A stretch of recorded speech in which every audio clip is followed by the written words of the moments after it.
আসসালামু আলাইকুম সুপ্রিয় দর্শক, আরেকটি নতুন রেসিপিতে আপনাদের সবাইকে স্বাগতম। আজকে আমি তৈরি করব কাঁঠাল পাতায় তালের ভাপা পিঠা। এটা খেতে কিন্তু অসম্ভব মজা আর তৈরি করা কিন্তু খুবই সহজ। মাত্র 10 মিনিট হাতে সময় থাকলেই এই কাঁঠাল পাতার ভাপা পিঠাটা আপনারা তৈরি করে নিতে পারেন। বিকেলের নাস্তায় কিংবা সকালের নাস্তায় এটা কিন্তু খুব সুন্দরভাবে আপনারা খেতে পারেন। তো চলুন এই কাঁঠাল পাতার ভাপা পিঠাটা আমি কিভাবে তৈরি করছি সেটাই আপনাদের মাঝে শেয়ার করি। প্রথমে আমি এখানে নিয়ে নিচ্ছি 1 কাপ পরিমাণ চালের গুঁড়ো আর নিয়েছি 1 কাপ তালের পিউরি। এখানে আমি নিয়ে নিচ্ছি হাফ কাপ পরিমাণ চিনি, স্বাদ মতো লবণ, সাথে দিয়ে দেব কিছু নারকেল কোড়া। এখন এটাকে ভালোভাবে হাতের সাহায্যে মেখে নেব।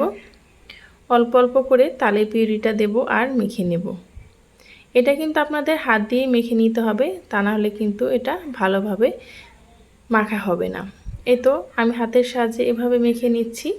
আপনারা যদি চালের গুঁড়ার পরিমাণটা বাড়িয়ে দেন তাহলে কিন্তু চিনি, নারকেল অথবা তালের পিউরিটা কিন্তু বাড়িয়ে দেবেন। আর দেখতেই পাচ্ছেন এটার ঘনত্বটা কীরকম, একদম পাতলাও হবে না আবার একদম কিন্তু শক্ত হবে না, এরকম একটা ঘনত্বের ব্যাটার তৈরি করে নিতে হবে।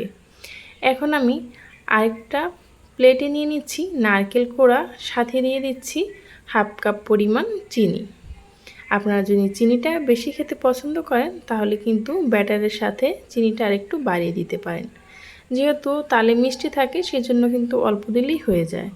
এখন হাতের সাহায্যে নারকেলটাকে আমি ভালোভাবে এভাবে করে মিশিয়ে নিচ্ছি, যাতে করে নারকেল আর চিনিটা খুব সুন্দরভাবে মিশে যায়। এই তো এভাবে করে আমি ভালোভাবে মিশিয়ে নিচ্ছি। এখন একটা সাইডে আমি রেখে দেব। আর কিছু কাঁঠাল পাতা আমি ধুয়ে পরিষ্কার করে নিয়েছি। অবশ্যই কিন্তু কাঁঠাল পাতাটাকে ধুয়ে পরিষ্কার করে নিতে হবে। এখন যে ব্যাটারটা আমি তৈরি করে রেখেছিলাম তার থেকে অল্প করে নিয়ে এভাবে করে কাঁঠাল পাতায় দিয়ে দিতে হবে। তারপর যে চিনি আর নারকেল দিয়ে আমি একটা পুর তৈরি করেছি সেটার ভিতর থেকে কিছু নারকেল নিয়ে এভাবে করে আমি ছড়িয়ে দিচ্ছি। তারপর আরেকটা কাঁঠাল পাতায় এভাবে করে আমি আবারও কিন্তু দিয়ে দিচ্ছি পাতলা করে। একদম কিন্তু পাতলাও হবে না আবার কিন্তু একদম মোটাও হবে না, দেখেই বুঝে নিতে হবে। এখন আমি এই একটা কাঁঠাল পাতা দিয়ে আরেকটা কাঁঠাল পাতাকে এভাবে চেপে চেপে নেব। আপনাদের সুবিধার্থে আবারও একটা করে দেখিয়ে দিচ্ছি।